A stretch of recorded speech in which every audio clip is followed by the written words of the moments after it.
Have you ever wondered what it takes for an entire nation to face absolutely impossible odds and not just survive, but actually fight back?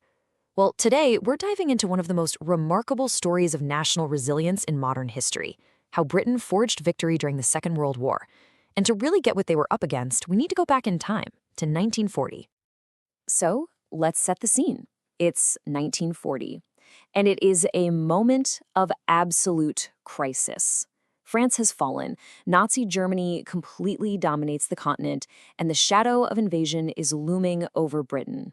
Honestly, the stakes just could not have been higher. And that brings us to our first section. For a really critical period, Britain and its Commonwealth were basically the last major stronghold standing against the Axis powers in Europe. I mean, just look at this. The situation was incredibly stark. On one side, you've got an entire continent's resources, its industry, all its military might, under Nazi rule. And on the other side, a single island nation. The imbalance of power was just staggering. So that leads us to the central question of this whole story. How was survival even possible? The answer wasn't just in its army or its navy. No, it was in the complete transformation of the entire society. To fight a war on this kind of scale, Britain had to become a nation at war in every sense of the word. And that meant a complete re-engineering of daily life for every single person. The key concept here is total war. This isn't a conflict that's only fought by soldiers on some distant battlefield. It's a war where the factory worker, the farmer, the homemaker, everybody is on the front lines. Every single aspect of life is geared towards one single goal: victory. So what did this actually look like in practice? Well, factories that used to make cars were now churning out Spitfires and tanks. Strict rationing meant every scrap of food, every bit of material was precious. Ordinary guys, maybe too old or too young for the army, trained as the home guard. And millions of women flooded into the workforce, especially in the land army, to keep the country fed and the factories running. And the sheer power of that mobilization is just mind-blowing. Think about this. Britain produced over 45,000 combat aircraft in just 2 critical years. This wasn't just some industrial achievement. It was proof of a nation completely retooled for war. But metal and machines, that was only half the battle.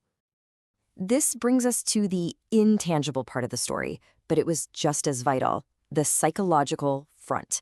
Because you can have all the tanks in the world, but if you don't have the will to fight, they're pretty much useless. You've probably heard the term Blitz spirit. It's used to describe that incredible public resolve to just carry on with life, with defiance, even as bombs were raining down on their cities, night after relentless night. This spirit was famously channeled by leaders like Winston Churchill. His speeches became this incredible rallying cry, and this quote, it just captures that feeling perfectly. It wasn't about ignoring the danger. It was about facing it head-on with this unwavering resolve. Now, this spirit didn't just pop up out of nowhere. It was carefully nurtured. You had iconic propaganda posters, the unifying voice of the BBC coming from every radio, newsreels celebrating everyday heroes in the cinemas. It was a coordinated effort. And right down at the community level, you had local air raid wardens and volunteers, weaving together the very fabric of this national defiance. So here's the crucial point. The Blitz spirit wasn't just about passively putting up with hardship. No way.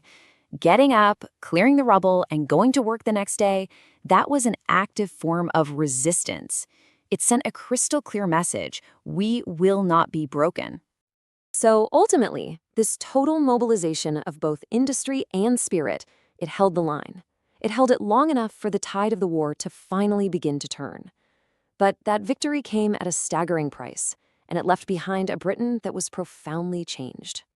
See, Britain wasn't alone anymore after 1941, when the United States entered the war. That, combined with the Soviet Union's fight on the Eastern Front, paved the way for huge turning points like D-Day, and then, finally, victory in Europe in 1945. But that victory, wow, it came at a staggering cost.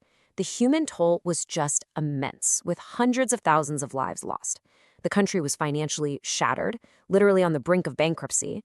And while Britain was on the winning side, the war really marked the beginning of the end of its empire and its status as a top global superpower. And yet from all those ashes, something new emerged. The shared sacrifice of the war created this powerful sense of national unity and this belief that everyone deserved a basic level of security. And that directly led to the creation of things like the National Health Service and the modern welfare state, which fundamentally reshaped the country's social contract. So the story of Britain's total war effort is this powerful lesson in what a society can achieve when it's pushed to its absolute limit. And it forces us to ask a really big question. What does it take